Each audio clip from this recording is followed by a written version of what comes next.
Hi friends, welcome to Nubas share. ഒരു തുള്ളി oil പോലും ഒഴിക്കേണ്ട നമുക്കിന്ന് ചിക്കൻ റോസ്റ്റ് ചെയ്തെടുക്കാം. അതും ഒരു അടിപൊളി രുചിയിൽ ഞാൻ ഇന്ന് തേങ്ങാപ്പാൽ ഉപയോഗിച്ചിട്ട് ചിക്കൻ റോസ്റ്റ് ചെയ്യുന്ന രീതിയാണ് കാണിക്കുന്നത്. അപ്പോൾ ആദ്യമായിട്ട് ചാനൽ കാണുന്നതാണെങ്കിൽ മറക്കാണ്ട് സബ്സ്ക്രൈബ് ചെയ്ത് ബെല്ലൈക്കൺ കൂടി ക്ലിക്ക് ചെയ്ത് വെക്കാം. അപ്പോൾ ഇതിനായിട്ട് ഞാൻ ആദ്യം തന്നെ ഒരു സവാള ചെറിയ കഷ്ണങ്ങളായി അരിഞ്ഞതും ഒരു 4-5 കാഷ്യൂനട്ട് ഒരു 10 മിനിറ്റ് നേരം വെള്ളത്തിലിട്ട് വെച്ചതും 2 ടേബിൾ സ്പൂൺ തൈര്, ഇഞ്ചി വെളുത്തുള്ളി പേസ്റ്റ് 1 സ്പൂൺ. ഇനി ഇതിലോട്ട് ഞാൻ മല്ലിപ്പൊടി ഒരു 2 സ്പൂൺ, ശേഷം മുളക് പൊടിയും ഉപ്പും എല്ലാം ചേർത്ത് കൊടുക്കുകയാണ്. മുളക് പൊടി 1/2 സ്പൂൺ മതിയാകും, മഞ്ഞൾപ്പൊടി ഒരു 1/4 സ്പൂൺ, ബിരിയാണി മസാല 1/2 സ്പൂൺ, കുരുമുളക് പൊടിച്ചത് 1/2 സ്പൂൺ, ദെൻ നാരങ്ങയുടെ ഒരു 4/1. ഇത്രയും നമുക്ക് ഒരു മിക്സി ജാറിലെടുത്തതിന് ശേഷം ഇതുപോലെ ഒരു പേസ്റ്റ് പരുവത്തിലാക്കി എടുക്കാം. ഇനി നമ്മൾ തയ്യാറാക്കിയ ഈ പേസ്റ്റ് ചിക്കനുമായിട്ട് മിക്സ് ചെയ്യാം. ഞാനിവിടെ ഒരു 400 ഗ്രാം ചിക്കൻ, ചെറിയ കഷ്ണങ്ങളായിട്ടുള്ള ചിക്കൻ എടുത്തിട്ടുണ്ട്. നിങ്ങളുടെ ഇഷ്ടാനുസരണമുള്ള കഷ്ണങ്ങൾ എടുക്കാം. ഇതിലൂടെ ഞാൻ തേങ്ങാപ്പാൽ, 2ാം തേങ്ങാപ്പാലാണ്, ഒരു 50 മില്ലി കൂടി ഞാൻ ചേർത്ത് കൊടുത്തിരിക്കുകയാണ്. ഇനി നമുക്കിതൊരു 30 മിനിറ്റ് നേരത്തേക്ക് ഇതൊന്ന് മാറ്റി വയ്ക്കാം.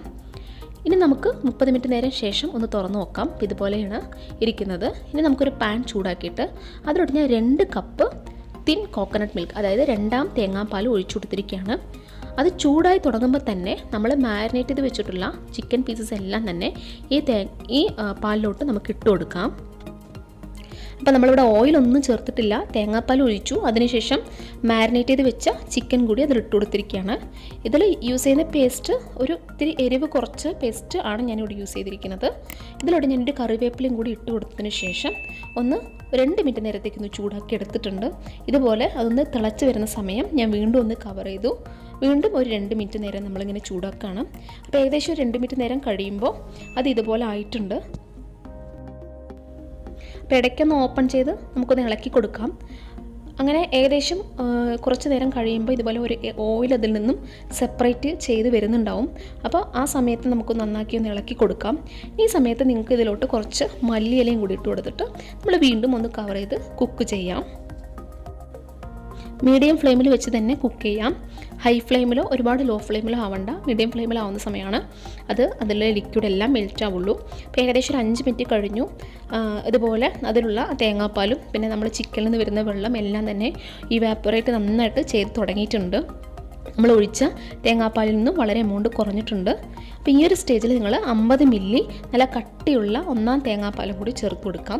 ഇതൊരു ഓപ്ഷനിലാണ്, ഇത് നമുക്ക് ചേർത്ത് കൊടുക്കാണ്ടാണെങ്കിലും നമുക്ക് ചെയ്യാം. പക്ഷേ ഇങ്ങനെ ചെയ്യുകയാണെങ്കിൽ ഒന്നുകൂടി ടേസ്റ്റ് ഉണ്ടാവും. പിന്നെ നമുക്ക് മേത്തി ലീവ്സ് ഉണ്ടെങ്കിൽ ചേർത്ത് കൊടുക്കാം. എല്ലാം ചേർത്ത് കൊടുത്തതിന് ശേഷം നന്നായിട്ട് ഇളക്കുക. അപ്പോൾ നമ്മൾ ഇത്ര ചെയ്യുന്നുള്ളൂ. തേങ്ങാപ്പാൽ ഒഴിച്ചു, അതിലോട്ട് നമ്മൾ മാരിനേറ്റ് ചെയ്ത ചിക്കൻ ചേർത്ത് കൊടുത്ത് മീഡിയം ഫ്ലെയിമിൽ ഒരു 5 മുതൽ 6 മിനിറ്റ് വരെ നമ്മളിതുപോലെ ചൂടാക്കിയിരുന്നുണ്ട്. അപ്പോൾ 5 മിനിറ്റ് കഴിയുമ്പോൾ തന്നെ ഇതേപോലെ അതിലുള്ള പാലെല്ലാം തന്നെ മെൽറ്റായി വരും.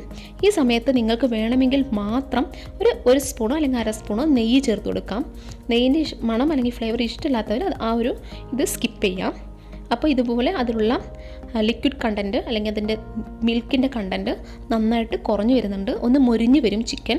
അപ്പോൾ നിങ്ങൾക്ക് വീഡിയോ കണ്ടാൽ തന്നെ അറിയാം ചിക്കൻ അത്യാവശ്യം മുരിഞ്ഞ് നല്ല റോസ്റ്റായി വരുന്നുണ്ട്.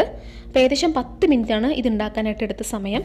10 മിനിറ്റ് കഴിയുമ്പോൾ തേങ്ങാപ്പാലിൽ നിന്നും ഫ്രൈ ചെയ്തെടുത്ത നമ്മുടെ ചിക്കൻ റോസ്റ്റ് ഇവിടെ റെഡി ആയിട്ടുണ്ട്. ഉറപ്പായിട്ട് നിങ്ങൾക്ക് ഈ റെസിപ്പി ചെയ്ത് നോക്കിയാൽ ഇഷ്ടമാവും. അപ്പോൾ ഇഷ്ടമെങ്കിൽ ഈ വീഡിയോ ലൈക്ക് ചെയ്യുക, പിന്നെ എൻ്റെ ചാനൽ സബ്സ്ക്രൈബ് ചെയ്യാത്തവർ സബ്സ്ക്രൈബ് ചെയ്യുക. സബ്സ്ക്രൈബ് ചെയ്യുമ്പോൾ ആ അടുത്ത് കാണുന്ന ആ ബെല്ലൈക്കണിൽ ക്ലിക്ക് ടു ഓൾ എന്നും കൂടി കൊടുക്കുക. അപ്പോൾ ഞാൻ അപ്ലോഡ് ചെയ്യുന്ന വീഡിയോസ് എല്ലാം നിങ്ങൾക്ക് എത്തിച്ചേരുന്നതായിരിക്കും. ഇനി നമുക്ക് ഇതുപോലുള്ളൊരു അടുത്ത വീഡിയോയിൽ കാണാം. അതുവരെ എല്ലാവർക്കും ഗുഡ് ബൈ.